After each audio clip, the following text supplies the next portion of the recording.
News and Talk. Status pandemi COVID-19 di Indonesia tahun ini akan diubah menjadi endemi mengingat dalam 12 bulan terakhir tidak ditemukan adanya kenaikan kasus COVID-19 sehingga menandakan kondisi COVID-19 di Indonesia telah terkendali. Itu disampaikan oleh Menteri Kesehatan Budi Gunadi Sadikin, namun bagaimana tanggapan dari DPR? Apakah setuju dengan pernyataan pemerintah atau persiapan pemerintah tersebut? Kami bersama dengan anggota Komisi 9 DPR RI, Rahmat Handoyo. COVID-19 update. Pak Rahmat, setuju tidak dengan persiapan pemerintah, Pak Menkes Budi Gunadi Sadikin yang bersiap-siap mengubah menjadi endemi, Pak Rahmat? Ya, sebelumnya Mas Rofi, Assalamualaikum warahmatullahi wabarakatuh. Waalaikumsalam. Prinsip suatu hal yang kita pantas kita syukuri ya, bahwa atas kerjasama, kegotong royongan, pemerintah pusat, daerah, dan seluruh elemen masyarakat, akhirnya kita bisa mengendalikan COVID-19 ya, fakta ya. Meskipun secara global, karena ini adalah pandemi itu kan adalah status WHO ya, internasional ya. Meskipun WHO masih dalam batasan status pandemi, pada kenyataan faktual kita bersyukur ya, reproduksi virus kita itu di bawah 1. Artinya suatu hal yang sangat luar biasa ya, bahwa satu orang belum tentu kena itu bisa menularkan yang lain. Artinya kalau dari sisi statistik, baik dari sisi rumah sakit, keterisian, kemudian tingkat kematian, kemudian statistik lainnya, saya itu sudah menyatakan suatu langkah yang sangat positif bahwa itu sudah terkendali. Bahkan di daerah banyak daerah kita sudah zero terhadap pertumbuhan untuk tertular penyakit atau penularan. Itu sangat langkah positif. Saya kira apa yang disampaikan oleh Pak Menkes suatu yang sangat fakta kondisi yang ada. Bahkan termasuk di negara lain sudah menyatakan dan mendeklar. Di Jepang misalnya di dalam rapat kerja kemarin atau barusan tadi disampaikan bahwa sudah menyatakan sudah terbebas dari COVID. Kemudian juga di Turki ya sudah bahwa COVID itu masa lalu. Meskipun demikian kita juga selalu diingatkan oleh Presiden meskipun kita sudah cukup terkendali, tetapi kita juga harus tidak boleh bereforia bahwa kita tumbuhkan kesadaran untuk menggunakan protokol kesehatan. Saya kira masalah timing saja ya, bahwa kita pada ini kan sudah. Tapi kan status ini kan bukan soal kemudian gampang untuk diambil, Pak. Kan ada WHO juga yang nanti bisa menjadi parameter penunjukan. Apakah betul endemi atau pandemi? Apa yang mesti dilakukan dengan pemerintah, dengan WHO, Pak Rahmat? Ya, tadi disampaikan juga bahwa konsultasi pemerintah dalam hal Kementerian Kesehatan dengan WHO. Pada dasarnya bahwa kebijakan kedaruratan itu WHO menyampaikan itu diserahkan sepenuhnya kepada kebijakan masing-masing daerah. Tetapi WHO menyampaikan bahwa memang secara global ini masih pandemi, tetapi kalau pada akhirnya negara itu mengambil langkah kebijakan ataukah sudah darurat atau tidak darurat itu diserahkan kepada masing-masing negara. Pada akhirnya Pak Menkes menyampaikan bahwa secara diplomatis memang diserahkan masing-masing pada negara bahwa apakah itu sudah darurat atau tidak darurat diserahkan masing-masing negara. Istilahnya tadi disampaikan Jepang, bahkan Amerika juga mengikuti Jepang itu ya, akan mengambil langkah cepat.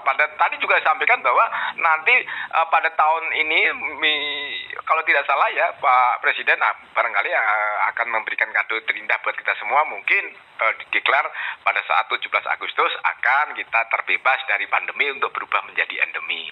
Meskipun itu informasi A1 Pak Rahmat, 17 Agustus. Di dalam rapat resmi kok. Itu akan terbuka. Jadi bentar lagi masyarakat sudah bisa hore-hore ya ibaratnya Pak Rahmat ya. Begini, ini harus kita luruskan Pak Bang Asrori bahwa meskipun kita ini sekarang ini sudah terkendali bukan berarti COVID sudah tidak ada. COVID sudah tidak berbahaya, salah itu. Makanya Presiden menyampaikan dengan diputuskannya PPKM itu tidak ada bukan berarti kita bebas kemudian bergerak bebas. Kita tetap menumbuhkan kesadaran. Presiden mewanti-wanti loh, meskipun PPKM tidak ada kita tumbuhkan kesadaran. Artinya kesadaran ya kita tetap menggunakan protokol kesehatan, terutama di ruang-ruang tertutup. Termasuk di dalam hal ini pemerintah juga dalam Menteri Kesehatan mewanti-wanti dan mewaspadi subvarian yang mengalami mutasi ya. Nah ini kita harus waspada. Bukan berarti kita itu tidak ada PPKM kita bebas. Ya, lepas kandang lah ibaratnya gitu ya, Pak Doyo ya. Iya. Ini satu lagi Pak Rahmat.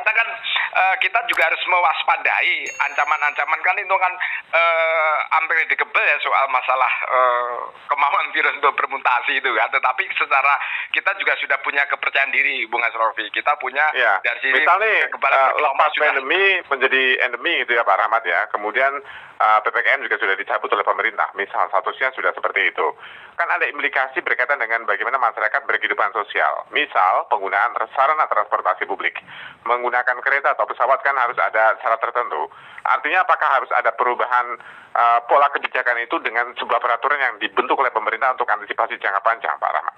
Begini, pada dasarnya saat ini kita sudah masuk wilayah endemi, Mas Asrofi. Sudah masuk endemi. Pada kenyataannya kebijakan aturan yang menyangkut PPKM sudah tidak ada. Tetapi sekali lagi, aturan memang sudah tidak ada yang mengikat kan. Tetapi Presiden menyampaikan dan kita sebagai keluarga besar, sebagai sebuah negara besar, ya kita tingkatkanlah. Pak Presiden selalu menyampaikan, mengingatkan kepada kita bersama, ayo tingkatkan kesadaran. Jadi kebutuhan masing-masing kita ini untuk kita meningkatkan kesadaran untuk melindungi diri kita sendiri yang dengan bermasker di ruang-ruang tertutup, kemudian juga lebih baik meskipun tidak ada kewajiban gitu. Tapi itu tingkatkan kesadaran, dengan kesadaran itu kalau ternyata di ruang tertutup banyak orang, ya saya kira saling melindungi gitu loh.